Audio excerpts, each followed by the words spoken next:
8వ వాక్యం నుండి 12వ వాక్యం వరకు. ఆ దేశంలో కొందరు గొర్రెల కాపరులు పొలంలో ఉండి రాత్రి వేళ తమ మందను కాచుకొనుచుండగా ప్రభు దూత వారి ఎదురుకు వచ్చి నిలిచెను. ప్రభు మహిమ వారి చుట్టూ ప్రకాశించినందున వారు మిక్కిలి భయపడిరి. అయితే ఆ దూత భయపడుకుడి, ఇదిగో ప్రజలందరికీ కలగబోవు మహా సంతోషకరమైన సువర్తమానము నేను మీకు తెలియజేయుచున్నాను. దావీదు పట్టణమందు నేడు రక్షకుడు మీ కొరకు పుట్టి ఉన్నాడు. ఈయన ప్రభువైన క్రీస్తు. దానికి ఇదే మీ కానవాలు. ఒక శిశువు పొత్తి గుడ్డలతో చుట్టబడి ఈ యొక్క తొట్టిలో పండుకొని మీరు చూచెదరని వారితో చెప్పెను. ఆమేన్.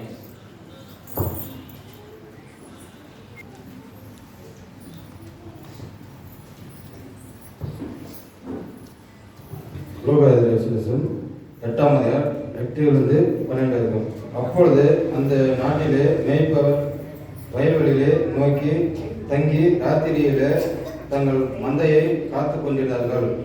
அவ்வேளையிலே கர்த்தருடைய தூதன் அவர்களிடத்தில் வந்து நின்றான். கர்த்தருடைய மகிமை அவர்களை சுற்றிலும் பிரகாசித்தது. அவர்கள் மிகவும் பயந்தார்கள். தேவதூதன் அவர்களை நோக்கி, பயப்படாதீர்கள், இதோ எல்லா ஜனத்துக்கும் மிகுந்த சந்தோஷத்தையும் உண்டாக்கும் நற்செய்தியை உங்களுக்கு சொல்கிறேன். இன்று கர்த்தராக இயேசு கிறிஸ்து ரட்சகர் உங்களுக்கு தாவீதின் ஊரிலே பிறந்திருக்கிறார். பிள்ளைகள் துணிகளில் சுற்றி முன்னிலையிலே கிடந்திருக்க காண்பீர்கள். இதுவே உங்களுக்கு அடையாளம் என்றார்கள். ஆமென்.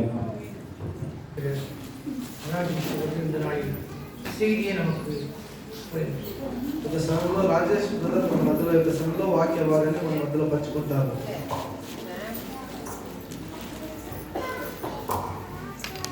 హల్లెలూయా, హల్లెలూయా, హల్లెలూయా, హల్లెలూయా.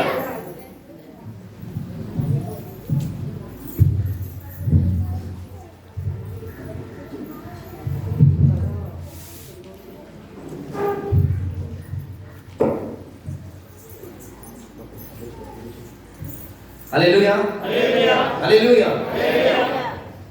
నేను హల్లెలూయా చెప్పినా కూడా కొద్దిమంది నోరు ఇట్లా అట్లే తెరవడం లేదు. హల్లెలూయా, హల్లెలూయా అయితే కూడా కొన్ని అట్లే ఉండదు. హల్లెలూయా, హల్లెలూయా, హల్లెలూయా. ఈరోజు వాక్యాన్ని ధ్యానించబోయే ముందు இந்த நாளின் செய்தியை நாம் கேட்பதற்கு முன்பாக మిమ్మల్ని చూసి నా మనసులో ఒక చిన్న కథ చెప్పాలని ఆశపడుతున్నాను. உங்களை அனைவரையும் பார்த்த பின்பு ஒரு சின்ன கதையை சொல்லலாம் என்று யோசிக்கிறேன். ఈరోజు ఏమి రోజు? இந்த நாள் எந்த நாள் என்று நாம் அனுசரித்துக் கொண்டிருக்கிறோம்? సహోదరు చెప్పారు, ఆదివారం. హల్లెలూయా, హల్లెలూయా. ఈరోజు ఆదివారమే. అయితే మనం అందరం కూడుకొని ఒక ఆలయానికి వచ్చున్నామంటే దేవుని పుట్టినరోజును ముందుగా సెలబ్రేట్ చేయడానికి. இந்த நாள் விசேஷமான நாளாக இருந்தாலும் நாம் கிறிஸ்துமஸ் பண்டிகையை நினைவு கூறும்படியாக இந்த நாளை நாம் முன்னதாகவே கொண்டாடுகிறோம். అవే నమ్ముతున్నారా? நீங்கள் நம்புகிறீர்களா? ఏం నమ్ముతున్నారా? మధ్యాహ్నం భోజనం ముందే నమ్ముతున్నారా? అలా కాదు, యేసయ్య మన కొరకు పుట్టాడని నమ్ముతున్నారా? హల్లెలూయా. ఒక ఊరిలో ఒక వ్యక్తి ఉండేవాడు. ஒரு ஊரிலே ஒரு நபர் இருந்தார். అతనికి 2 డౌట్లు ఉండేదంట. அவருக்கு 2 சந்தேகங்கள் இருந்தது. ఒకటి కాదు, 2. ஒன்று இல்லை, 2 விதமான சந்தேகம். ఏమిటి ఆ డౌట్ అంటే, என்ன விதமான சந்தேகம் என்று பார்க்கும்போது మనిషి ఏమి ఈ రకంగా పుట్టాడు అని ఒక డౌట్ ఉన్నది. மனுஷன் இவ்விதமாய் எப்படி பிறந்திருக்கிறான் என்று சொல்லி ஒரு சந்தேகம். చూడండి, ఎందుకు ఆయనకి అలాంటి డౌట్ వచ్చిందంటే, எதற்காக அந்த சந்தேகம் வருகிறது என்று பார்க்கிறோம். ఒక ముక్క పట్టుకొని గాలి తీసినాడంట.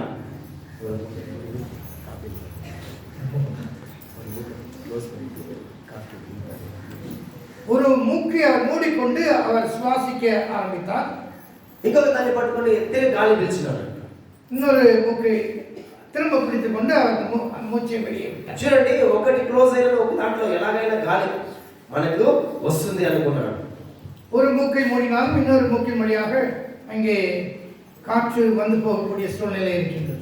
కొద్దిమందికి ఒక కాలు లేకపోయినా ఒక కాలుతో కూడా బ్యాలెన్స్ చేసుకుని నడుస్తారు.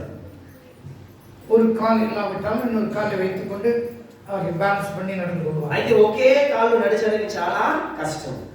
ஆனால் ஒரே கால் இருக்குமானால் அது நடப்பது மிக கடினமாகும். ఇదన్నీ చూసి అతనికి డౌట్ వచ్చింది, ఈ మనిషి ఎలా వచ్చాడు ఆ స్వామి అట్లని. இதையெல்லாம் பார்த்து அந்த அவனுக்கு சந்தேகம் வந்தது, எப்படி மனுஷன் உருவானான் இல்லை நான் உருவாக்கப்பட்டான். ఒక కంటి చూపు పోతే ఇంకో కంటి చూపు కూడా కొద్ది మాత్రమే చూడగలం, మీ పక్క చూడలేము. ஒரு கண்ணை மூடிக்கொண்டு இன்னொரு கண்ணை பார்க்க முடியும். అయితే ఇదన్నీ చూసి వాడికి వచ్చింది, మనిషి ఎందుకు ఈ విధంగా వచ్చాడు, எதற்காக மனுஷன் இவ்விதமாய் உருவாக்கப்பட்டிருக்கிறான் என்று ఇది ఒక డౌట్ వచ్చింది. இது ஒரு சந்தேகம் அவனுக்கு. రెండవ డౌట్, హల్లెలూయా. இரண்டாவது சந்தேகம், ఏమిటి రెండవ డౌట్ అంటే, இரண்டாவது சந்தேகம் என்னென்று பார்க்கும்போது, ఇంత అందంగా ఇంత మేకప్ చేసుకున్న వ్యక్తి చనిపోతే ఏమవుతుంది? இவ்வளவு அழகாக தன்னை அலங்கரித்துக் கொள்கிற ஒரு மனுஷன் ஒரு மனுஷி செத்து போனால் அவருடைய நிலைமை என்ன ఏమవుతుంది? என்ன என்று பார்க்கிறோம். ఒక వ్యక్తి చనిపోతే అనుకుంటా, బా కార్లోనే తిరిగినాడు వాడు. ஒரு மனுஷன் செத்து போவானால் இவன் காரிலே சுற்றினான், எல்லாத்தையும் போய் கொண்டிருந்தான் வந்து கொண்டிருந்தான் என்று சொல்லி யோசிப்போம். ఎప్పుడు చూసినా బాగా అందంగా రెడీ అయ్యేవాడు. எப்பொழுது பார்த்தாலும் அவன் மிகவும் ஆடம்பரமாக வாழ்ந்து கொண்டிருந்தான். ఇక్కడ తక్కువగా పురుషుడు కాబట్టి పురుషుల గురించే మాట్లాడుతున్నాం. இங்கே குறைவான அளவிலே புருஷர்கள் இருக்கிறதுனால அவர்களை குறித்து சிந்திக்க ஆசைப்படுகிறேன். కాబట్టి ఇవన్నీ చూసి వానికి ఈ డౌట్ వచ్చింది, నేను ఎలాగైనా దీన్ని తెలుసుకోవాలి. எதற்காக இந்த சந்தேகம் வந்தது, ஏன் மனுஷன் இப்படியாக உருவாக்கப்பட்டிருக்கிறான் என்று వెళ్ళాడంట. அவன் எல்லா அநேகரிடத்துல கேட்க போனான். ఎక్కడెక్కడో పరిగెత్తి వెళ్ళాడంటే, ఎలా వచ్చాడు మనిషి, ఎలా వచ్చాడని పెద్ద పెద్ద పూజారులను మంత్రిగాళ్ళకు అడిగినాడు. எத்தனையோ பேர் போய் பார்த்து எத்தனையோ பேரிடத்துல அவன் கேட்கக்கூடியவனாய் காணப்பட்டான். వాళ్ళు ఒక మంచి ఆన్సర్ చెప్పారంట. அதனால எல்லாரும் ஒரு ஆன்சரை పూజారి వాళ్ళు మంత్రిగాళ్ళకు మంచి ఆన్సర్ జవాబు ఇచ్చినారంట. ஒரு அந்த மந்திரவாதிகளும் மற்றவர்களும் ஒரு பதிலை சொன்னார்கள். ఏం చెప్పారు తెలుసా? ஏன் சொன்னார்கள் தெரியுமா? దైవం అంటే చెప్పు, பேய் ஓட்டணும்னா சொல்லு, లేదా మంత్రాలు కట్లేమని చేయాలని చెప్పండి. இல்லை மந்திரம் சரியில்லைன்னா சொல்லு, அது சரி செய்து கொள்ளலாம். దీనికంతా నన్ను ఏమీ అడగద్దు అన్నాడు. இதை விட்டு என்னிடத்தில் வேறு எதுவும் கேட்க வேண்டாம். సరే, ఇలా రకరకాలుగా వెళ్ళి చోటుకి వెళ్ళినప్పుడు, அவர் இப்படி பல இடத்துல அவர் போய் விசாரிக்க ஆரம்பித்தார். ఎందుకంటే సమయం లేదు కాబట్టి నేను అట్లే చెప్పుకుని వెళ్తా ఉన్నాను. நேரம் குறைவா இருக்கு அப்படின்னாலே நான் வேகமாக போக விரும்புகிறேன். అనేక చోట్ల వెళ్ళి, అబ్బా ఈ లోకంలో మనిషి ఎలా వచ్చినాడో, ఆయన చనిపోతే ఎలా ఎక్కడికి వెళ్తాడో ఎవరికీ తెలియదు అనుకున్నాడు. ஏன் மனுஷன் இப்படியாக உருவாக்கப்பட்டிருக்கிறான் என்று சொல்லி யாரிடத்தில் கேட்டாலும் அதற்கு சரியான பதில் இல்லை. ఒకానొక వ్యక్తి ஆனால் ஒரே ஒரு மனுஷன் ఆయన దగ్గరికి వచ్చి, இடத்திலே வந்து சொன்னார், నీకు ఇష్టం ఉన్నా ఇష్టం లేకపోయినా, உனக்கு விருப்பம் இருந்தாலும் இல்லாவிட்டாலும், నువ్వు చదివినా సరే చదవకుండా పోయినా సరే, நீ படித்திருந்தாலும் சரி படிக்காமல் இருந்தாலும் சரி, ఈ పేపర్ని చూసినా సరే చూడకుండా పోయినా నువ్వు పారేసి వెళ్ళిపోవాలి. இந்த பேரை நீ பார்த்தாலும் சரி பார்க்காவிட்டாலும் சரி அப்படியே இழந்து போய்விடு. అది ఏముందంటే ఆ పేపర్లో அந்த பேப்பரில் என்ன இருக்கிறது என்று எழுதப்பட்டிருக்கிறது பார்க்கும்போது, యేసుక్రీస్తు దేవుడు మనుషులను సృష్టించాడు అని రాసి ఉందంట. அந்த பேப்பரிலே இயேசு கிறிஸ்து தெய்வம் அவரே மனுஷனை உருவாக்கினார் என்று சொல்லி அங்கே சொல்லப்பட்டிருக்கிறது. ఎలా సృష్టించాడని కొన్ని మాటలు అట్లే ఉండేదంట దాని పక్కన. எவ்வளவு அழகாக ஆண்டவர் மனுஷனை சிருஷ்டித்தார் என்று மிக தெளிவாக எழுதப்பட்டது. ఇది చాలా సంతోషమైపోయింది. இவனுக்கு மிகவும் சந்தோஷம் கடந்து வந்தது. ఒక మనిషి ఏ విధంగా పుట్టాడు, ఏ విధంగా వచ్చినాడని వాడికి బాగా తెలిసిపోయింది కాబట్టి చాలా సంతోషంగా ఉన్నాడు. எப்பொழுது அந்த பேப்பரை வாசித்து மனுஷன் எப்படியெல்லாம் உருவாக்கப்பட்டிருக்கிறான் என்று அதை வாசித்து தெரிந்து கொண்டானோ அப்பொழுது அவன் அதிகமான సంతోషத்துக்குள்ளே கடந்து போனான். అయితే తక్కువని అరే మనిషి ఎలా వచ్చాడో తెలిసిపోయింది కానీ మరణిస్తే ఎక్కడికి పోతాడో ఏమవుతుందో తెలియలేదే అనుకున్నాడు. ஆனால் மனுஷன் மறித்த பின்பு இல்லை என்றால் அவன் எங்கே போகிறான், எங்கே இருக்கிறான், எங்கே போய் சேர்கிறான் என்று அவனுக்கு தெரியாது. ఆ పేపర్ తిప్పినాడంట వెనక్కి. அந்த பேப்பரை திருப்பி பார்த்தா అప్పుడు వాక్యం ఉందంట, அங்கே அந்த వచనం இருந்தது, ఎవరెవరు యేసుక్రీస్తుని నమ్మి విశ్వాసిస్తారో, யார் யார் இயேசு கிறிஸ்துவை విశ్వాసిத்து నమ్మి கடந்து పోనాர்களோ వారందరూ మరణిస్తే యేసయ్య దగ్గరికి అంటే పరలోక రాజ్యానికి వెళ్తామని అక్కడ రాసుకుందంట. హల్లెలూయా. அவர்கள் அனைவரும் கிறிஸ்துவுக்குள் மரிக்கும் போது கடவுளோடு இயேசுவோடு கூட இருப்பார்கள் என்று எழுதப்பட்டிருக்கு. అప్పుడు ఇట్లా వెనక్కి తిరిగి అంతా ఒక రౌండ్ కొట్టాడంట. அப்பொழுது இப்படியாக ஒரு ரவுண்ட் திரும்பி அவர் சுற்றி அவர் பார்த்தார். దేన్ని చూసాడు చెప్పండి? என்ன சொல்லி இருப்பாருன்னு சொல்லுங்கள். దేన్ని చూసింటాడు? எதை பார்த்தார்? ఈ లోకంలో ఉండేదన్నీ యేసు దేవునికి వెనుకనే ఉన్నది అని తెలుసుకున్నాడంట. இயேசு கிறிஸ்துவினாலே சிருஷ்டிக்கப்பட்டது என்று சொல்லி அப்பொழுது அவர் புரிந்து கொண்டார். హల్లెలూయా. ఈ రోజు మీకు కూడా ఇలాంటి డౌట్ ఉంటే ఆ డౌట్ ని ఆ యొక్క సందేహాన్ని కరెక్ట్ గా నెరవేర్చే దేవుడు యేసుక్రీస్తు మాత్రమే. இன்னைக்கு அந்த இயேசு கிறிஸ்து ஒருவரே உங்களுடைய எல்லா சந்தேகங்களுக்கும் பதில் கொடுக்கக்கூடியவராக இருக்கிறார். ఉన్న విధంగానే కళ్ళు మూసుకుంటూ ఒక్క సెకండ్ ప్రార్థన చేద్దాం. கண்களை மூடி ஒரு நிமிடம் ஜெபிக்கலாம். మమ్మల్ని మిక్కిలిగా ప్రేమిస్తున్న పరలోకపు రాజా, எங்களை அதிகமாக நேசிக்கிற எங்களுடைய அன்பு தெய்வமே, ఈ మంచి సమయంలో ఈ మంచి సమయంలో మీ వాక్యాన్ని ధ్యానించడానికి ఈ వాక్యాన్ని இந்த வசனத்தை நாம் தியானிக்கும் போது మీరు నాతో మాట్లాడమని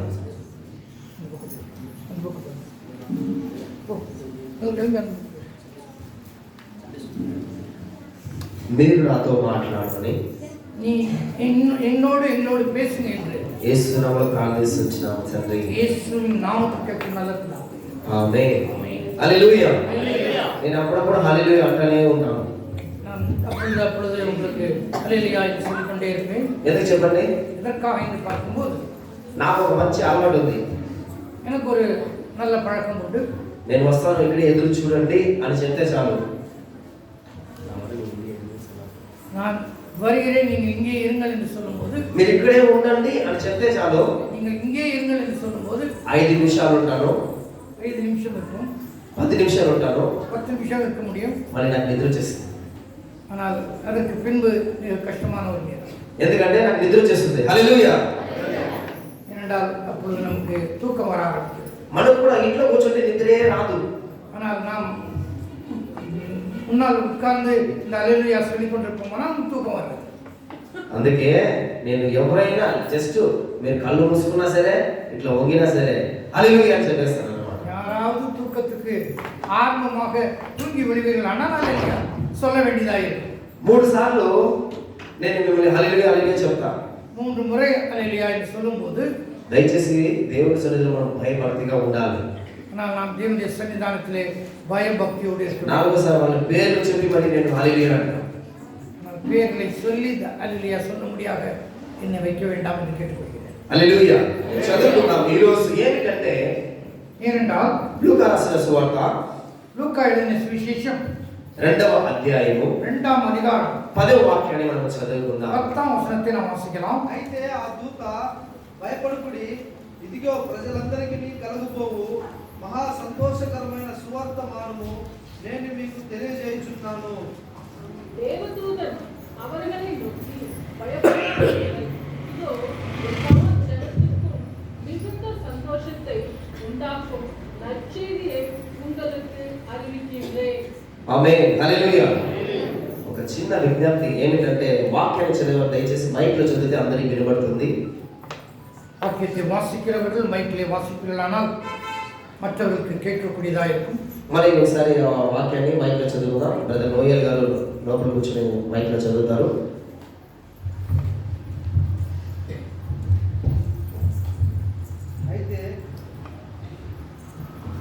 అయితే ఆ దూత భయపడుకుడి, ఇదిగో ప్రజలందరికీ కలుగుపోవు మహా సంతోషకరమైన సువార్తమానము నేను మీకు తెలియజేస్తున్నాను. தேவதூதன் அவர்களை நோக்கி பயப்படாதிருங்கள், இதோ எல்லா ஜனத்திற்கும் மிகுந்த சந்தோஷத்தை உண்டாக்கும் நற்செய்தி உங்களுக்கு அறிவிக்கிறேன். ఆమేన్. ஆமென். ఈ రోజు సంతోషమైన రోజు. இந்த நாள் சந்தோஷமான ஒரு நாள். ఎందుకు చెప్పండి? எதற்கென்று சொல்லுங்கள். ఎందుకు ఈ రోజు సంతోషమైన రోజు? వాక్యం చదివినారు వాళ్ళు.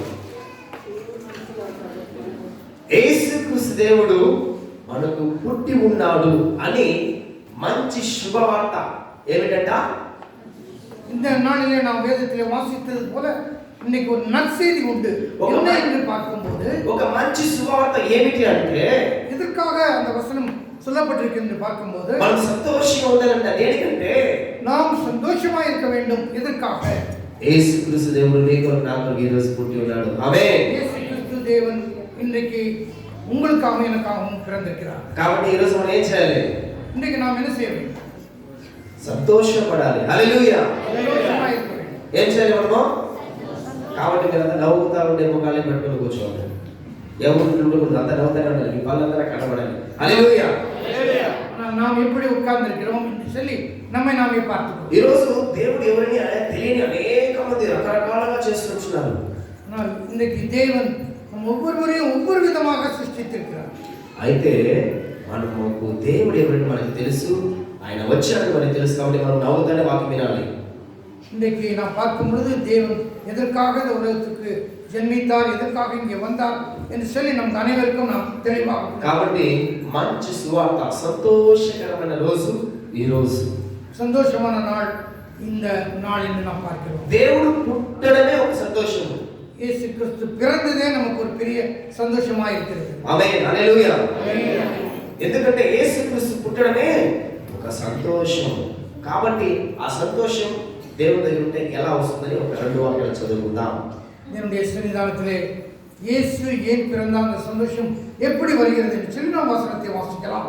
కీర్తనలు சங்கீதம் 16వ కీర్తన 16வது சங்கீதம் వాక్యము 11వ వాక్యాన్ని చదువుదాం. 11வது வசனத்தை நாம் வாசிக்கலாம். జీవ మార్గమును జీవ మార్గమును నీవు నాకు తెలియజేసేదవు, యేసుక్రీస్తు మనకు తెలియజేసేదవు. నీ సన్నిధిని ఎట్లంటే దేవుని సన్నిధిని సంపూర్ణ సంతోషము కలదు సంపూర్ణ సంతోషము కలదు. ஜீவ மார்க்கத்தை எனக்கு தெரியப்படுத்துவீர், உம்முடைய சமூகத்தில் பரிபூர்ண ஆனந்தமும் உம்முடைய வலது பாசத்தில் நித்திய பேரின்பமும் உண்டு. హల్లెలూయా. ఇక్కడ చూడండి ఏమంటాడంటే నీ సన్నిధిని సంపూర్ణ సంతోషము కలదు, నీ కుడి చేతిలో నిత్యము సుఖములు ఉండును.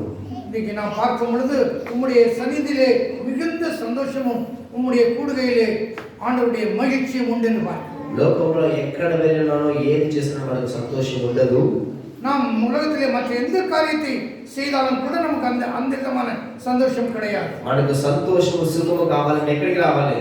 நமக்கு அந்த సந்தోஷం வேண்டுமானால் ఎక్కడికి రావాలి? நாம் எங்கே வர வேண்டும்? చెప్పండి, ఎక్కడికి రావాలి? కొద్దిమంది మాత్రమే మాట్లాడుతున్నారు. దేవుని సన్నిధికి అంటే ఆ సన్నిధి ఎక్కడుందంటే దేవుని ఆలయానికి వచ్చినప్పుడు మాత్రమే మనకు సంతోషము సుఖములు ఉంటున్నది.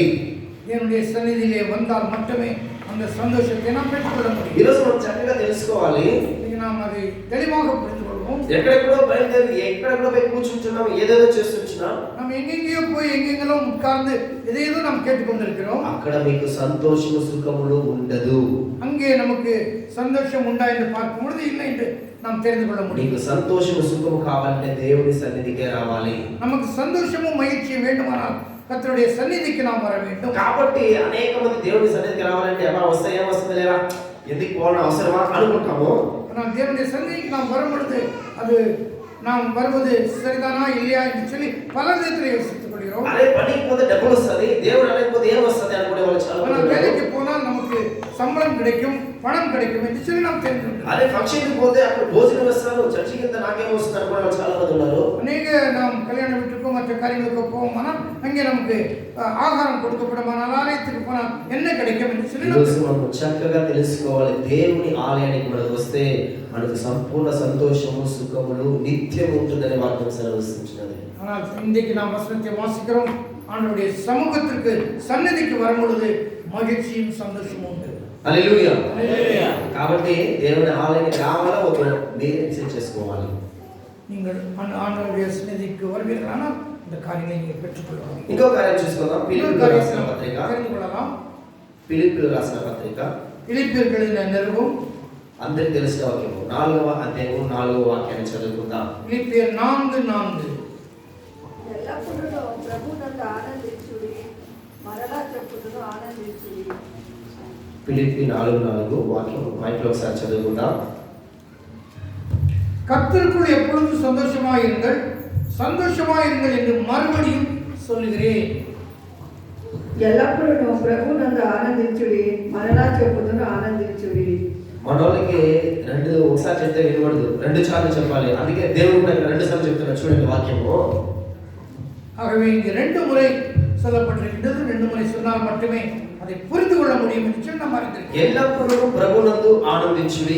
கர்த்தருக்குள் எப்பொழுதும் சந்தோஷமாயிருங்கள். మరలా చెప్తున్నాను, திரும்பவும் சொல்லப்படுகிறது మీరు ఆనందించండి చెప్పు. சந்தோஷமாயிருங்கள் என்று மறுபடியும் சொல்கிறேன். ఒక సామెత ఉంది, ஒரு பழமொழி உண்டு. హల్లెలూయా. அல்லேலூயா. ఏం ఆ సామెత తెలుసా? அந்த பழமொழி என்ன என்று பார்க்கும்போது, ఒకసారి భోజనం తినకూడదంట, 2 సార్లు వేసుకోవాలి. ஒரு தடவை சாப்பாடு சாப்பிடக்கூடாது, 2 முறை சாப்பிட வேண்டும் చెప్తారా లేదా? சொல்வார்கள். అది సామెత నిజమో అబద్ధమో తెలియదు కానీ వెళ్ళే చోట్లంతా ఒకసారి అన్నం వేయకూడదు, 2వ సారి కూడా వేసుకోవాలంటారు. அது உண்மையோ பொய்யோ தெரியாது, ஆனால் அதை சொல்வது வழக்கமாக இருக்கிறது. అయితే దేవుడు చెప్తున్నాడు, దేవునిలో మీరు ఎల్లప్పుడూ సంతోషంగా ఉండాలి. நீங்கள் இங்கே வசனம் என்ன சொல்கிறது? கர்த்தருக்குள் எப்பொழுதும் சந்தோஷமாயிருங்கள், சந்தோஷமாயிருங்கள் என்று మరలా సంతోషంగా ఉండండి వాక్యం సెలవిస్తుంది. மறுபடியும் சொல்கிறேன், சந்தோஷமாயிருங்கள் என்று அங்கே சொல்லப்பட்டிருக்கின்றது. మనం వెళ్ళేటప్పుడు భయంకరమైన వర్షం వస్తుంది, ஒரு பயங்கரமான மழை வருகிறது என்று வைத்து మనకి ఏం ఆలోచన వస్తుంది? நமக்கு என்ன யோசனை வருகிறது? అరే ఎక్కడైనా వర్షం రాని చోట నేను నిలుచుకోవాలి అనుకుంటాం. இவ்வளவு பயங்கரமான மழை வருகிறது, நான் எங்கேயாவது நின்று கொள்ள வேண்டும் என்று யோசிக்கிறோம். మన దగ్గర గొడుగుంటే நம்மிடத்தில் கொடை இருக்குமானால் ఎక్కడ నిలుచుకోవాలనుకుంటారా? நாம் இங்கே நிற்க வேண்டும் என்று யோசிக்க வேண்டியதில்லை. గొడుగు పట్టుకొని పోతా ఉంటాం. நாம் அந்த கொடையை பிடித்துக் கொண்டு போய்கொண்டே இருப்போம். అదే కారులో పోతా ఉంటే அதை நாம் காரில் போகுமானால், వర్షం వచ్చినా సరే ఎండ వచ్చినా సరే నువ్వు హాయిగా వెళ్ళొచ్చు. ஆனால் அது மழை வந்தாலும் சரி எது வந்தாலும் சரி காரில் போகும்போது அது பெரிய பிரச்சனை கிடையாது. కాబట్టి ఈరోజు యేసుక్రీస్తు దేవుడు నీ హృదయంలో ఉంటే నువ్వు హాయిగా వెళ్ళొచ్చు. இன்னைக்கு இயேசு கிறிஸ்து உங்கள் உள்ளத்திலே வாசம் பண்ணுவாரானால் நீங்கள் சந்தோஷமாய் போகும். కాబట్టి ఈరోజు చాలా సంతోషంగా ఉండవలసిన రోజు. இன்னைக்கு நாம் அதிக சந்தோஷமாய் இருக்க வேண்டிய ஒரு நாள். సంతోషమైన శుభవార్త మొదటిగా చూసాము. இன்னைக்கு சந்தோஷமாய் இருங்கள் என்று சொல்லி ஒரு செய்தியை நாம் அங்கே முதலாவது நற்செய்தியை வாசித்தோம். రెండవది చూడండి, వాక్యం చదువుకుందాం. లూకా రాసిన సువార్త 2వ అధ్యాయము இரண்டாவதாக நாம் பார்க்கும் பொழுது லூக்கா 2ஆம் அதிகாரம் 11వ వాక్యాన్ని చదువుకుందాం. 11ஆம் వచனத்தை நாம் வாசிக்கலாம். దావీదు పట్టణమందు దావీదు పట్టణమందు నేడు రక్షకుడు మీ కొరకు పుట్టి ఉన్నాడు. మన కొరకు పుట్టి ఉన్నాడు. ఈయన ప్రభువైన క్రీస్తు. ఈయన ప్రభువైన క్రీస్తు.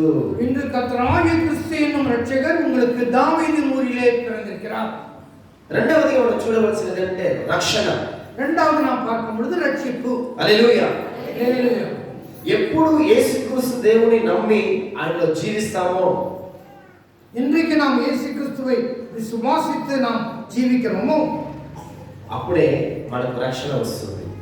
அப்பொழுதே நமக்கு இந்த ரட்சிப்பு கிடைக்கக்கூடியதாக. చూడండి, ఆ వాక్యం చదవడానికి ముందు లూకా రాసిన సువార్త 10వ అధ్యాయము 19వ అధ్యాయము லூக்கா 19 10వ వాక్యాన్ని చదువుకుందాం. 10ஆம் வசனத்தை வாசிக்கலாம். லூக்கா 19:10. నశించిన దానిని నశించిన దానిని వెతికి రక్షించుటకు మనుష్య కుమారుడు వచ్చెనని మనుష్య కుమారుడు వచ్చెనని అతనితో చెప్పెను.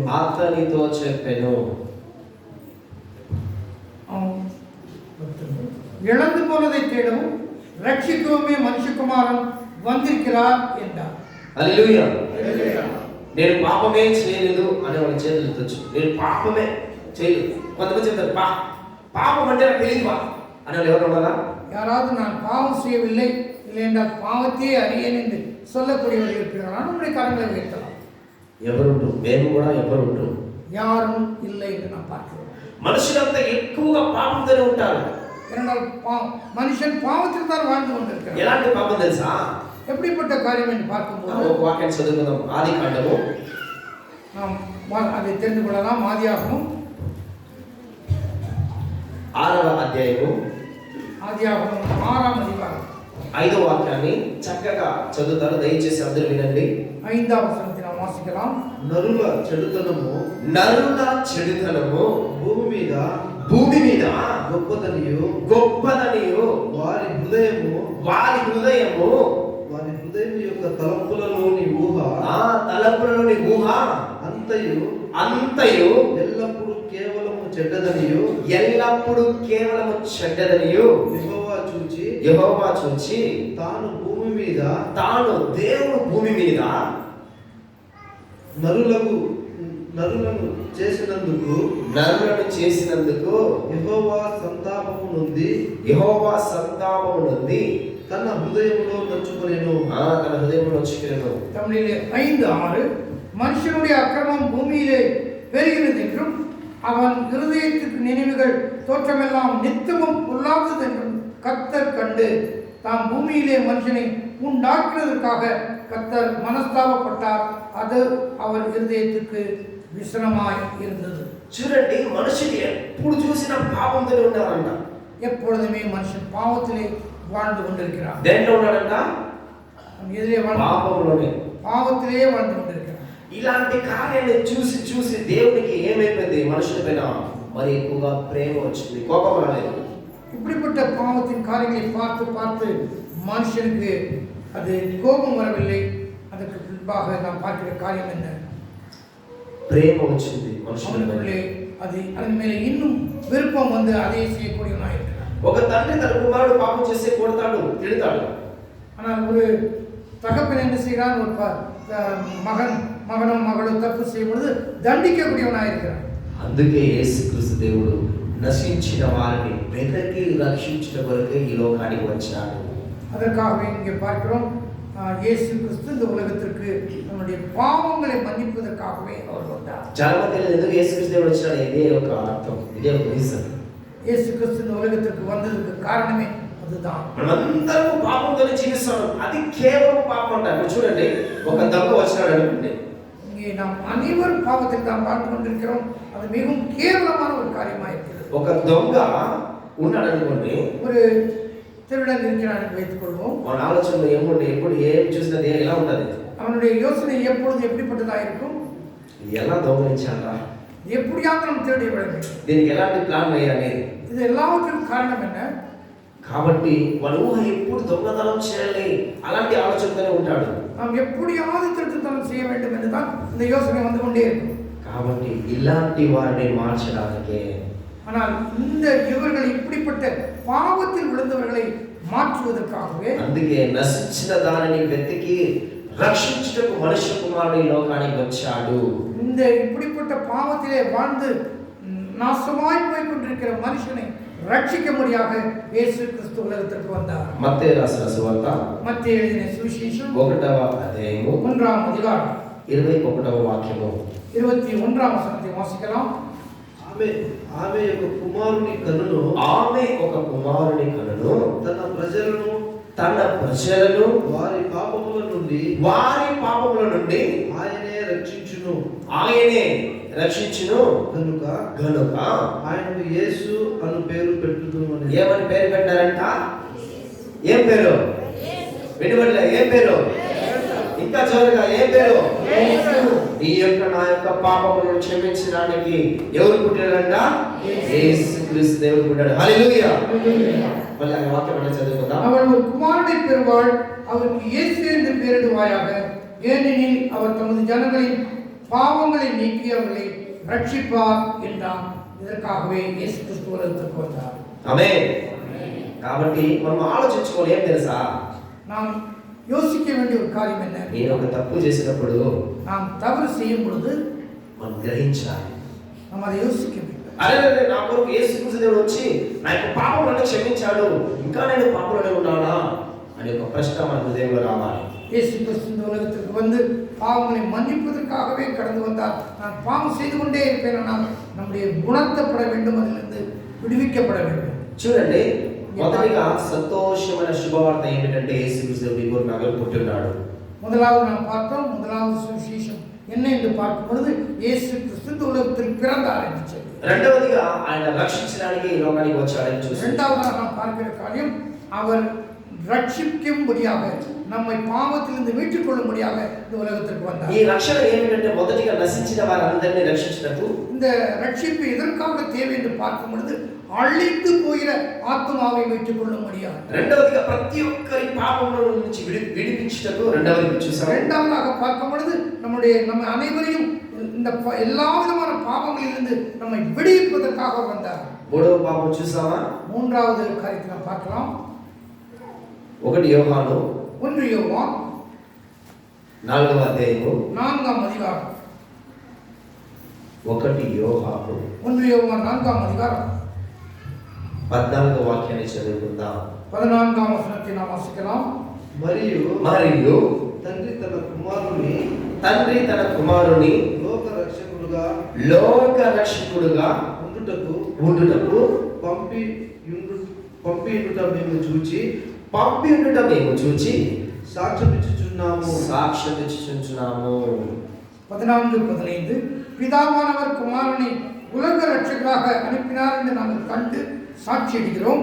இயேசுவானவர் தேவனுடைய குமாரன் என்று அறிக்கை பண்ணுகிறவன் எவனோ அவனில் தேவன் நிலைத்திருக்கிறார், அவனும் தேவனில் நிலைத்திருக்கிறான். ఇక్కడ చూడండి, మూడవదిగా ఈ లోకాన్ని రక్షించుటకు యేసుక్రీస్తు దేవుడు పుట్టాడంట.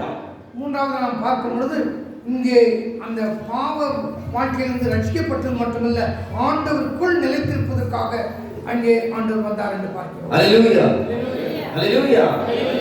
మొదటిగా దేనికి రక్షించడానికి వచ్చాడంటే నశించిన వారందరిని వెతకి రక్షించడానికి వచ్చాడు. இங்கே முதலாவதாக நாம் பார்த்த காரியம், ஆண்டவர் பிறந்து இந்த உலகத்திலே நம்முடைய பாவத்தை மன்னிப்பதற்காக கடந்து வந்தார். రెండవది నా పాపము, మా నాన్న పాపము, అమ్మ పాపము, మా తాత పాపము, ప్రతి ఒక్కరి పాపాన్ని నుంచి విడిపించడానికి ఆయన రెండవదిగా పుట్టాడు చూసాం. இரண்டாவதாக நாம் பார்க்கும் பொழுது நம்முடைய முற்பிதாக்களின் பாவம் மட்டுமல்ல, நம்முடைய பாவத்தையும் அவர் ரட்சித்து நம்மை அதிலிருந்து மீட்டெடுக்க அவர் உலகத்துக்கு வந்தார். మూడవదిగా మా ఊరు మీ ఊరు అందరూ కాదు, ఈ లోకాన్ని రక్షించడానికి పుట్టాడని మూడవ వాక్యాన్ని చదివాము. மூன்றாவதாக நாம் பார்க்கும் பொழுது நம் அனைவருடைய அந்த பாவங்களையும் மீட்டு ரட்சிப்பதற்காக இந்த உலகத்திற்கு வந்தார். ఇంకో వాక్యాన్ని చదువుకుందాం. హెబ్రీయులకు రాసిన పత్రిక இன்னொரு வசனத்தை நாம் வாசிக்கலாம். எபிரேயருக்கு எழுதின நிருபம் 7వ అధ్యాయము 7ஆம் அதிகாரம் 21వ వాక్యం. எபிரேயர் 7:21 7:25 நாம் வாசிக்கலாம். ఈయన తన ద్వారా దేవుని యుద్ధకు వచ్చి వారి పక్షమున విజ్ఞాపనము చేయుటకు నిరంతరము ఒక రోజు రెండు రోజులు కాదు, నిరంతరము జీవించుచున్నాడు గనుక వారిని సంపూర్ణముగా రక్షించుటకు శక్తిమంతుడై ఉన్నాడు. హల్లెలూయా. மேலும் தமது மூலமாய் தேவனிடத்தில் சேர்கிறவர்களுக்காக வேண்டுதல் செய்யும்படி அவர் எப்பொழுதும் உயிரோடு இருக்கிறவராகியால் அவர்களை முற்றுமுடிய ரட்சிக்க வல்லவராயிருக்கிறார். చూడండి, తెలుగులో సంపూర్ణముగా రక్షించుటకు శక్తిమంతుడై ఉన్నాడు. முற்றுமுடிய ரட்சிக்க வல்லவராயிருக்கிறார் என்று தமிழிலே பார்க்கிறோம். సంపూర్ణం అంటే తెలుసా? சம்பூர்ணம் என்று சொல்லும் பொழுது இல்லை என்றால் முற்றுமுடிய என்று சொல்லும் பொழுது, ఇప్పుడు చూడండి, ఈ బాటిల్ ఎంత ఉంది నీళ్ళు? இந்த பாட்டில் எவ்வளவு தண்ணீர் ఎంత இருக்கு? ఉంది? கால் பாட்டில் ఫుల్గా ఉందా, మంచిగా ఉందా? కొద్దిగా ఉంది కదా, కొద్దిగా ఉంది లేదా? లేదు కాదు, ఇట్లా ఫుల్గా ఉంది నమ్మకం అవుతుందా? దేవుడు నిన్ను రక్షించేది కొద్దిగా కాదు, సంపూర్ణంగా. అంటే బాటిల్ నిండి కింద పడే రీతిగా దేవుడు మనం ఏం చేస్తాడంట, రక్షిస్తాడంట. நாம் இந்த பாட்டிலை பார்த்தோம். பாட்டிலே கால் பாட்டில் தான் இங்கே தண்ணீர் இருந்தது. அது சம்பூர்ணமான, அதாவது பூரணமான ஒரு பாட்டில் என்று நாம் சொல்ல முடியாது. அதே வண்ணமாய் ஆண்டவர் நம்மை அரைகுறையாக ரட்சிப்பதற்காக இந்த உலகத்திற்கு வரவில்லை, முற்றும் முடிய, அதாவது பூரணமாய் நம்மை ரட்சிக்க அவர் வல்லவராய் இருக்கிறார் என்று பார்க்கிறோம். ఎంత కొద్దిగా రక్షించడానికి రాలేదు, அவர் கொஞ்சமாய் ரட்சிக்க அவர் వాళ్ళు வரவில்லை. ఇంత మాత్రం ఇస్తాం లేవా అని చెప్పడం లేదు. இவ்வளவுதான் உன்னை ரட்சிக்க முடியும் என்று அவர் சொல்லி அவர் அதற்காக வரவில்லை. ఈ మాసం మాత్రం రక్షిస్తామని చెప్పలేదు. இந்த குடும்பத்தை இல்லை என்றால் இந்த ஜனத்தை மாத்திரம் ரட்சிப்பேன் என்று சொல்லவில்லை. సంపూర్ణముగా ఆయన మనల్ని రక్షించడానికి అది ఏమిటంట, శక్తిమంతుడై ఉన్నాడు. அப்படி பூரணமாய் ரட்சிப்பதற்கு அவர் வல்லவராய் இருக்கிறார் என்று பார்க்கிறோம். కాబట్టి ఈ రోజు మంచి శుభవార్త ఏమిటంటే యేసుక్రీస్తు దేవుడు నీ కొరకు నా కొరకు పుట్టి ఉన్నాడని. இன்னைக்கு நாம் விசேஷமான நற்செய்தி என்னென்று பார்க்கும் பொழுது, இயேசு கிறிஸ்து உங்களை ரட்சிப்பதற்காக அவர் உலகத்திற்கு பிறந்தார் என்று பார்க்கிறோம். రెండవదిగా మనల్ని రక్షించుటకై ఈ లోకానికి వచ్చాడని చూసాం. இரண்டாவதாக நாம் பார்த்தது, உலகத்தில் இங்கே நம்மை அவர் ரட்சிப்பதற்காக இந்த உலகத்திற்கு வந்தார் என்று பார்க்கிறோம். ఆ రక్షణలో కొన్ని కార్యాలు చదివారు. ఎవరెవరిని రక్షిస్తారంటే మొదటిగా నశించిన వారిని రక్షిస్తారు. நாம் எப்படிப்பட்டவர்களை ரட்சிக்கிறார் என்று சொல்லி முதலாவது అழிந்து పోయిన ఆత్మాவை மீட்பதற்காக வந்தார். రెండవదిగా ప్రతి ఒక్కరి పాపం నుంచి రక్షించడానికి వచ్చాడు. இரண்டாவதாக பார்க்கும் பொழுது நம்முடைய ஒவ்வொருவரின் பாவங்களையும் விடுதலையாக்கி நம்மை மீட்பதற்கு அவர் வந்தார் என்று பார்க்கிறோம். మూడవదిగా మళ్ళీ మాత్రం కాకుండా ఈ లోకాన్ని రక్షించడానికి మూడవదిగా వచ్చాడని చదివాము. மூன்றாவதாக நாம் பார்க்கிற காரியம் நம்மை மட்டுமல்ல உலகம் முழுவதையும் ரட்சிக்க இந்த உலகத்திற்கு வந்தார் என்று பார்க்கிறோம். నాలుగవది చూసాము. నాలుగవదిగా రక్షించడానికి రాలేదు ఆయన. நான்காவதாக కొద్ది మాత్రం రక్షించడానికి రాలేదు. కొంచెం పేరే కొంచెமான காரியங்களை மாத்திரம் ரட்சிப்பதற்காக வரவில்லை. సంపూర్ణముగా ఆయన రక్షించడానికి వచ్చాడు. பூரணமாய் முற்றுமுடிய அவர் ரட்சிக்க வல்லவராயிருக்கிறார். అయితే ఈ రోజు ఆ రక్షణ పొందుకున్న మనము ఏమి చేయాలి, ఏమి చేస్తుంటున్నాం? இன்னைக்கு அப்படிப்பட்ட அந்த பாவத்தில் வாழ்ந்து கொண்டிருக்கிற நம்மை அவர் எப்படி மீட்கிறார் என்று சொல்லி நாம் அடுத்ததாக ఈ రోజు ఈ రెండు వార్తలే మన యొక్క దేవుని యొక్క పుట్టుక గురించి చూస్తున్నాం. இன்றைக்கு நாம் இயேசுவின் பிறப்பு ஏன் எதற்காக வந்தார் என்று பார்த்தோம். అయితే మూడోది ఒక పని ఉంది. హల్లెలూయా. அந்த காரியத்தை அவர் நிறைவேற்ற வேண்டும். ఇప్పుడు నేను ఒక ప్రశ్న అడుగుతాను. உங்களை நான் ஒரு காரியத்தை கேட்க விரும்புகிறேன். ఏం తెలుసా? என்னென்று பார்க்கும்போது మనుషులకి ప్రతి ఒక్కరికి ఒక పని ఉంది. ఉందా లేదా? నాకు పని లేదని చెప్పేవాళ్ళు ఎవరు? ஒவ்வொரு மனுஷனுக்கும் ஒரு வேலை உண்டு. அதை நிறைவேற்ற வேண்டும், முடிக்க வேண்டும். ఇప్పుడు చూడండి, మన వెంకటన్న ఉన్నాడు. ఆయన హోటల్ పెట్టారు కాబట్టి ఆయన హోటల్ పని ఉంది. இன்னைக்கு வெங்கடவர்களை நாம் பார்க்கும் பொழுது அவர் ஹோட்டல் வைத்திருக்கிறார். அந்த ஹோட்டலுடைய எல்லா வேலைகளையும் அவர் செய்து முடிக்க வேண்டும். వెనక తాండ నుంచి నాదన వచ్చినాడు. ఆయన వ్యవసాయం చేయడమే పని. அங்கே தாண்டாவிலிருந்து நம்ம சகோதரன் நாதன் அவர்கள் வந்திருக்கிறார்கள். அவர்களுக்கு விவசாயத்திலே அந்த வேலை உண்டு, அதை அவர் முடிக்க வேண்டும். అయితే ఒక్కరికి ఒక పని ఉంది. ஒவ்வொருவருக்கும் ஒரு வேலை உண்டு என்று நாம் பார்க்கிறோம். దానికంటే గొప్ప పని ఉంటుందంట బైబిల్ చెప్తుంది. எல்லாவற்றுக்கும் மேலாக ஒரு விசேஷமான வேலை உண்டு என்று சொல்லி நாம் இங்கே మీ పనుల కంటే మరి ఎక్కువ గొప్పదైన ఒక పని ఉందంట. இங்கே இருக்கிற எல்லாருக்கும் அங்கே ஆண்டவர் வைத்திருக்கிற ஒரு மேலான ஒரு வேலை உண்டு. హల్లెలూయా. ఏమిటా పని తెలుసా? அந்த வேலை என்ன என்று பார்க்கும் பொழுது వాక్యం చదువుదామా? வசனத்தை வாசிப்போம். మత్తయి రాసిన సువార్త மத்தேயு எழுதின சுவிசேஷம் 9వ అధ్యాయము 9ஆம் அதிகாரம் 37-38 వాక్యాన్ని చదువుకుందాం. మత్తయి రాసిన 37 సువార్త 38ஆம் వசனத்தை நாம் வாசிப்போம். 9వ అధ్యాయం దయచేసి చక్కగా వినండి. ఆ ఏ పనిని ఇక్కడ చదువుతాము. மத்தேயு 9:37-38. కోత విస్తారమే గాని కోత విస్తారమే గాని పనివారు కొద్దిగా ఉన్నారు. పనివారు కొద్దిగా ఉన్నారు కనుక కనుక తన కోతకు పనివారిని పంపుమని కోత యజమానుని వేడుకొనుడని తన శిష్యులతో చెప్పాను. நம்முடைய சீஷர்களை நோக்கி அறுப்பு மிகுதி வேலை ஆட்களோ கொஞ்சம், ஆதலால் அறுப்புக்கு எஜமான் தமது அறுப்புக்கு வேலை ஆட்களை அனுப்பும்படி அவரை வேண்டிக் கொள்ளுங்கள் என்றார். హల్లెలూయా. చూడండి, చాలా సార్లు అల్లుడు చెప్పేటప్పుడు వాళ్ళు ఏం చేస్తారు తెలుసా? హల్లెలూయా అంటారు. ఎట్లా అంటారు హల్లెలూయా అంటే? ఎట్లా? ఇట్లా చూడండి. ఒక బైబిల్లో ఉండే ఒక స్టోరీ. ఒక నాయకుడు ఒక యుద్ధానికి పోవాలని మనుషులు తోడుకొని వచ్చాడంట.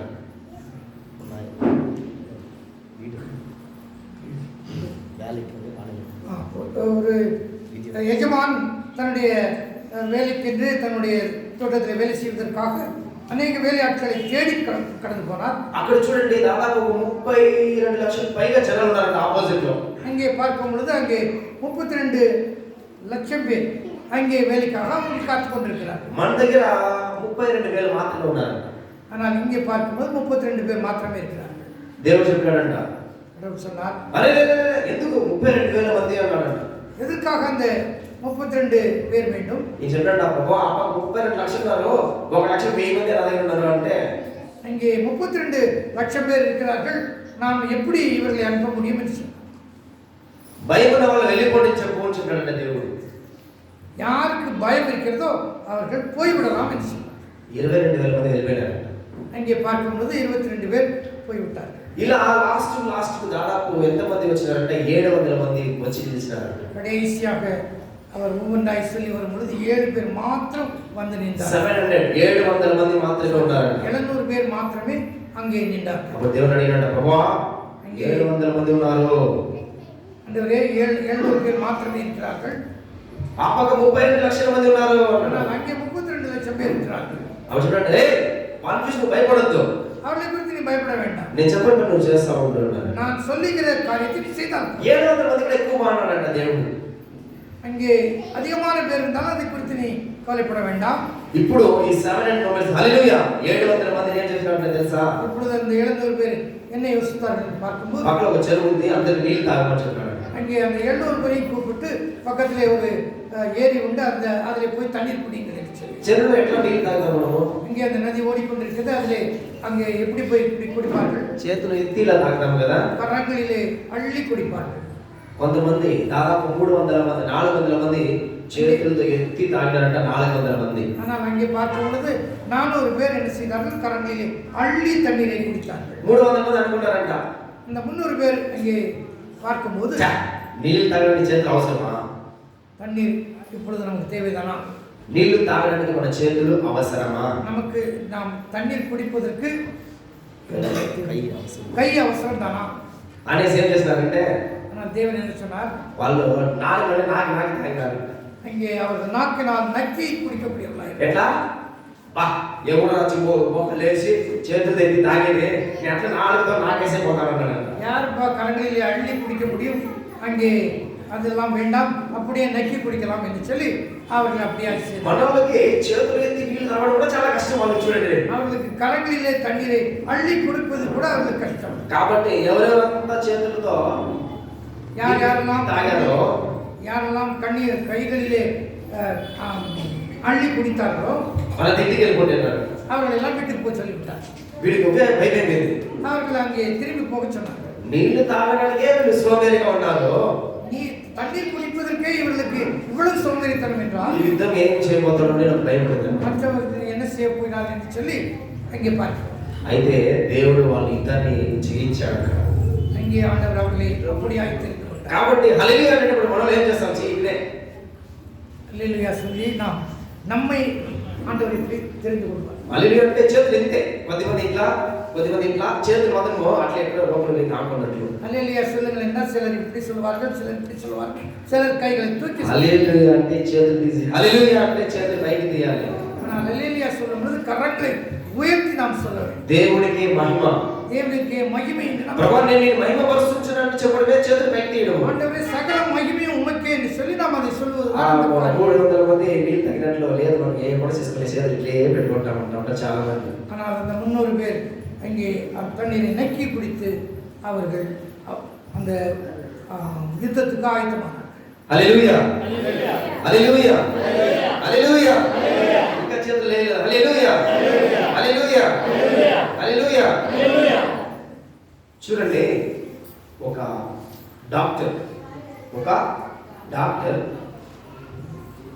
పెద్ద ఇల్లు కట్టిందంట. அங்கே பார்க்கும்போது ஒரு டாக்டர் பெரிய வீடு கட்டி, చాలా పెద్ద ఇల్లు. அது மிகவும் பெரிய வீடு. అయితే ఒక డాక్టర్ వాళ్ళ ఇంట్లో ఒక పని మనిషి ఉంటుందంట. ஆனால் அந்த டாக்டர் வீட்டிலே ஒரு வேலைக்காரன் இருந்தான். ఈ డాక్టరు దేవుని నమ్మింది. இந்த டாக்டர் தேவனை அறிந்த ஒரு மனுஷன். ఈ పని మనిషి దేవుని తెలుసుకున్న ఒక పని మనిషి. இந்த வேலைக்காரனுக்கு ஆண்டவரை பற்றி இயேசுவை பற்றி தெரியாது. దేవుని ఎరిగిన ఒక పని మనిషి. தேவனை அறிந்த ஒரு மனுஷன். ఒక పెద్ద మీటింగ్ పెట్టారంట. அங்கே ஒரு பெரிய கூட்டம் நடந்தது. అక్కడ మొదటి చైర్లో పోయి పని మనిషి కూర్చునేదంట.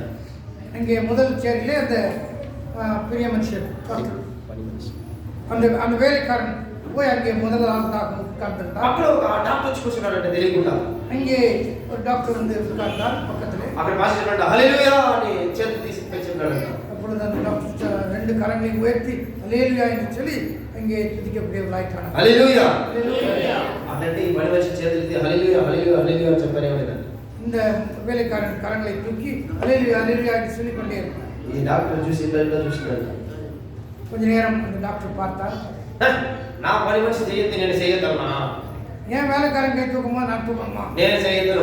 நான் கை தூக்க மாட்டேன். అదే పని మనిషి నా కింద పని చేస్తాడు, వాడు చేతికి నేను చేతికి తూకేనా? எனக்கு கீழே வேலை செய்கிற வேலைக்காரன் அவன் தூக்கும் பொழுதெல்லாம் நான் கை தூக்க வேண்டுமா అని అనుకున్నాడు.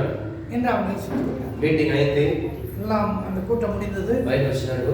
வெளியிலே போனார்கள். కార్ స్టార్ట్ చేస్తే కార్ స్టార్ట్ కాలేదు. கார் அங்கே ஸ்டார்ட் பண்ணும்பொழுது அது ஸ்டார்ட் ஆகுது. చూసి చూసి அங்கே பார்த்து ఒక బస్సు వచ్చిందండి. அங்கே ஒரு பஸ் வந்தது. ఎక్కేశాడు.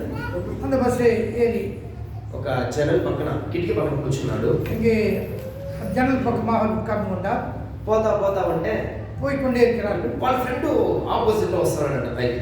அங்கே அவருடைய ஃப்ரெண்டு பைக்கில் வந்து கொண்டிருக்கிறார். Hello sir hello sir hello sir bike చేయి పెట్టి ఇట్లా ఇట్లా ఆడుతా ఉన్నాడు.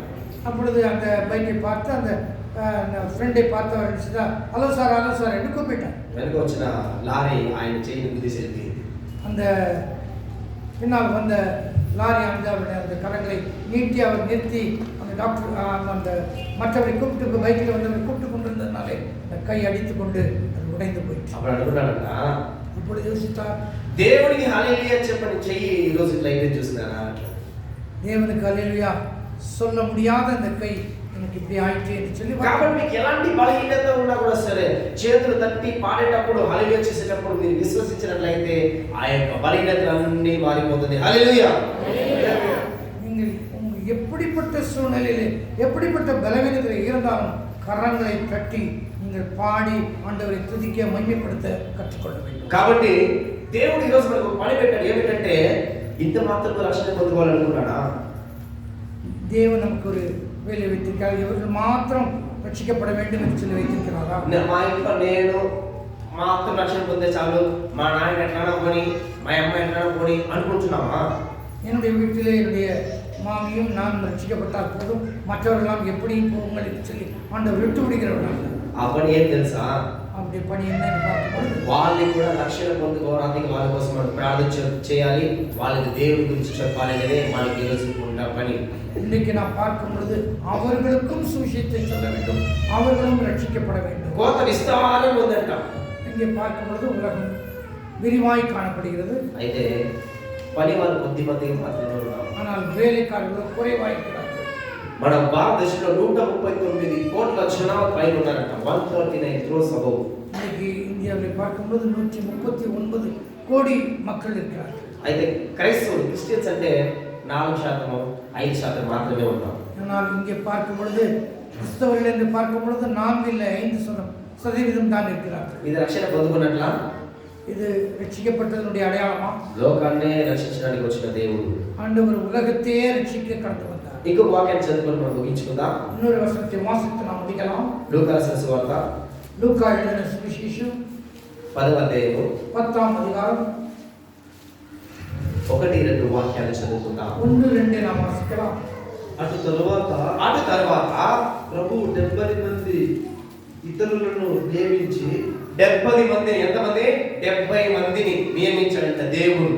తాను వెళ్ళబోవు ప్రతి ఊరికి యేసుక్రీస్తు ముందుగా వెళ్ళబో ప్రతి ఊరికి ప్రతి చోటికి తనకంటే దేవుని కంటే ముందు ఇద్దరిద్దరినిగా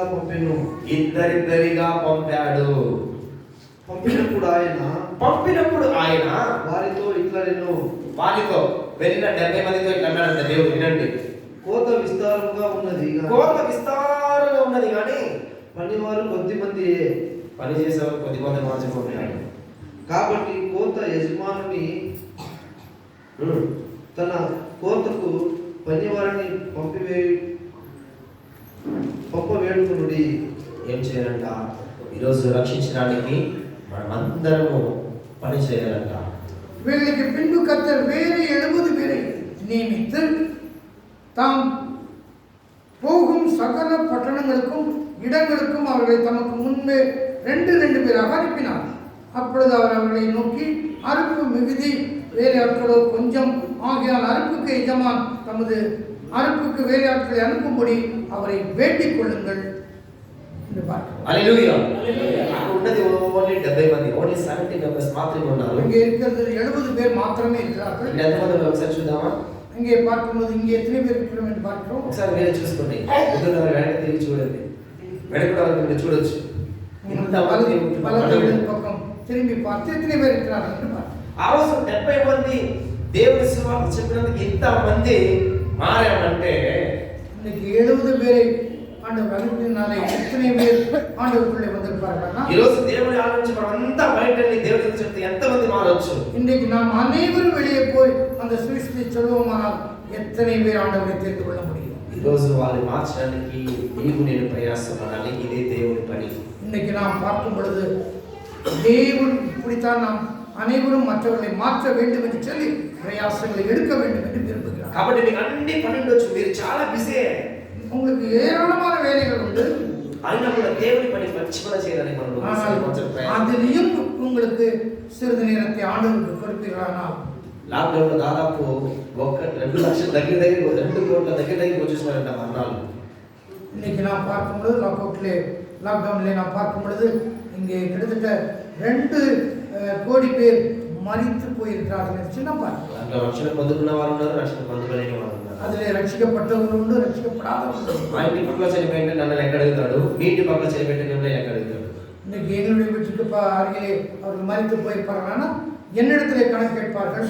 இல்லை என்றால் அவர்கள் உங்கள் வீட்டு அருகிலே மரித்து போயிருப்பார்களானால் உங்களை கணக்கு கேட்பார். కాబట్టి ఆ లెక్కకు నేను చెప్పేశాను, నేను చేశాను, నేను ధైర్యంగా చెప్పడానికి మనం ప్రయాసపడాలి. இன்னைக்கு நாம் ஒவ்வொருவரும் அந்த வேலையை செய்யாமல் இருக்குமானால் நாம் கணக்கு கொடுக்க வேண்டியதாக. కాబట్టి దేవుని పని గుర్తుందా? இன்னைக்கு நாம் దేవుని పని మనకు గుర్తుందా? நமக்கு கர்த்தருடைய வேலையை குறித்த ஒரு கவலை உண்டா? 70 మంది మాత్రమే వాళ్ళు. அவர் 70 பேர் தான். ఈరోజు అయితే మనం 100 మందికి పైన ఉన్నాం. இன்னைக்கு நாம் பார்க்கும்போது 150 பேருக்கும் அதிகமாக இருக்கு. కాబట్టి ஆனால் நாம் பார்க்கும்போது నేను కూడా వెళ్ళి దేవుని సువార్త చెప్తాను. நானும் போய் கர்த்தருடைய வசனத்தை சொல்வேன். బైబిల్ చదవాల్సిన అవసరం లేదు, வசனத்தை வாசித்து தான் சொல்ல வேண்டும் என்பது, పాటలు పాడి చెప్పాల్సిన అవసరం లేదు. பாட்டு பாடி தான் சொல்ல வேண்டும் என்பது அவசியம். చెప్పాల్సింది ఏం తెలుసా? வசனத்தை நாம் வார்த்தையை தேவனுடைய நற்செய்தி சொல்ல வேண்டுமானால் యేసు క్రీస్తు నీ కోసం నా కోసం ఈ లోకానికి పుట్టాడు, இயேசு கிறிஸ்து எதற்காக இந்த உலகத்தில் பிறந்தார் என்று சொல்லி నీ కోసం నా కోసమే పుట్టాడు, நமக்காகவே அவர் அங்கே பிறந்தார் என்று మన சொல்லுவார். యొక్క పాపను క్షమించడానికి పుట్టాడు, அனைவருடைய பாவங்களை மன்னிப்பதற்காகவே அவர் பிறந்தார் ఈ என்று లోకాన్ని రక్షించడానికే పుట్టాడు, இந்த உலகத்தின் பாவத்தை மீட்டெடுப்பதற்காகவே அவர் பிறந்தார் என்று சொல்வோமானால் సంపూర్ణముగా రక్షించిన శక్తివంతుడు. ఇది చెప్తే చాలు.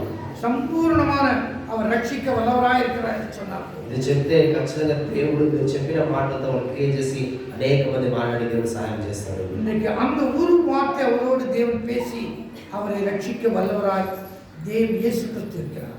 కళ్ళు మూసుకుందాం అందరూ ఉన్న విధంగా. கண்களை மூடி ஜெபிக்கலாம். ఉన్న విధంగా ప్రతి ఒక్కరు ఎవరు కళ్ళు తెరిచి చూడదండి. இங்கே நாம் கண்களை மூடி இந்த வேளையிலே நாம் கண்களை திறந்து யாரும் பார்க்க வேண்டாம். దయచేసి కళ్ళు మూసుకొని దేవుని సన్నిధిలో ఒకసారి ఆలోచించండి. கண்களை மூடி அவருடைய சமூகத்திலே காத்திருப்போம். అయ్యో నేను ఇన్ని రోజులు పాపంతో జీవించాను, நான் இத்தனை நாட்கள் பாவத்திலேயே வாழ்ந்து கொண்டிருக்கிறேன். అయ్యో నాకు పాపం అంటే ఏంటో తెలియదు, எனக்கு பாவம் என்றால் என்ன என்று தெரியவில்லை. ఈ పాపంతో ఉంటే నాకు ఆశీర్వాదం ఉంటుందేమో అనుకున్నాను. நான் இந்த காரியங்களை இந்த பாவத்திலிருந்து மீட்கப்படும் பொழுது எனக்கு ஆசீர்வாதம் உண்டு என்று தெரியாது. ఈ రోజు దేవుడు మనతో చక్కగా మాట్లాడుతున్నాడు. ஆனால் ஆண்டவர் எனக்கு என்னை தெளிவுபடுத்தினார், மிக அழகா என்னோடு பேசினார். ఎందుకంటే నీ కోసం నా కోసం మాత్రమే యేసు క్రీస్తు దేవుడు ఈ లోకంలో పుట్టి ఉన్నాడు. உனக்காகவும் எனக்காகவும் உலகத்திலே இயேசுவானவர் பிறந்தார் என்ற நற்செய்தி நாம் பார்த்தோம். దేవుడు అద్భుతాలు ఆశ్చర్యకాల రీతిగా మనల్ని రక్షణ పొందుతున్నాడని మనం చూస్తున్నాం. நம்மை ரட்சிப்பதற்காக இந்த உலகத்திற்கு பிறந்தது மட்டுமல்ல, ஆண்டவர் இந்த உலகத்திற்கு வந்ததே நம்மை மீட்பதற்காக. చెబుదామా అందరూ కలిసి? நாம் அனைவரும் சொல்லலாமா? మనం అందరూ కలిసి చెప్దామా? நாம் அனைவரும் சொல்லலாமா? ప్రభు కోత విస్తారంగా ఉంది. చెప్పండి, కోత విస్తారంగా ఉంది. உலகம் எல்லாம் விசாலமா இருக்கிறது, పనివారు 10 మంది మాత్రమే ఉన్నారు. வேலைக்காரர்கள் கொஞ்சமா இருக்கிறார். ప్రభు నేను పనివాడినే వెళ్తాను, ஆண்டவரே நான் போக ஆயத்தமா இருக்கிறேன். నేను పనివాడిగా కోత కోయడానికి వెళ్తాను అని చెప్దామా? ஆண்டவரே நான் வேலைக்காரனாய் போவதற்கு நான் ஆயத்தமா இருக்கிறேன். మీరు అలా సిద్ధపరిచినట్టు దేవుడు నీ ముందుగా నీ రీతిగా అనేక మందిని వాడుకోవడానికి శక్తివంతుడే உங்களை போல ஆண்டவர் அநேகரை எழுப்பி கொண்டு போய் அந்த சுவிசேஷத்தை நற்செய்தி சொல்ல விரும்புகிறார். ఈ రోజు దేవుడి పని చేయడానికి సిద్ధపడదామా? இன்னைக்கு தேவனுடைய வேலை செய்வதற்கு நீங்கள் ஆயத்தப்படுகிறீர்களா?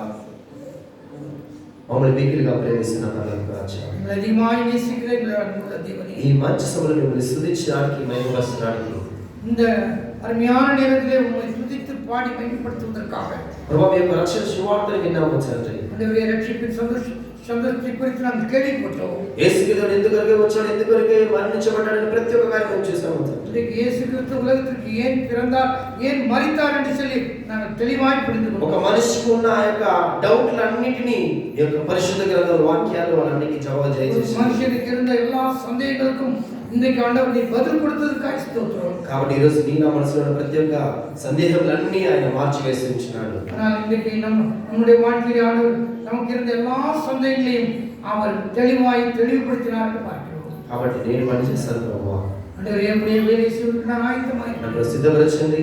என்னை நீங்க ஆயத்தப்படுத்துங்க. ప్రభు నన్ను వాడుకోండి, என்னை நீங்க ஏற்றுக்கொள்ளுங்க. మీ చేత సమర్పించుకోండి. ஆண்டவரே என்னை நாம் இடத்தில் ஒப்புக் கொடுக்கிறேன். యేసుక్రీస్తు నామములో ప్రార్థిస్తున్నాము తండ్రి. இயேசு கிறிஸ்துவின் நாமத்தில் கேட்டு நல்ல பிதாவே. ఆమేన్. ஆமென். హల్లెలూయా. హల్లెలూయా.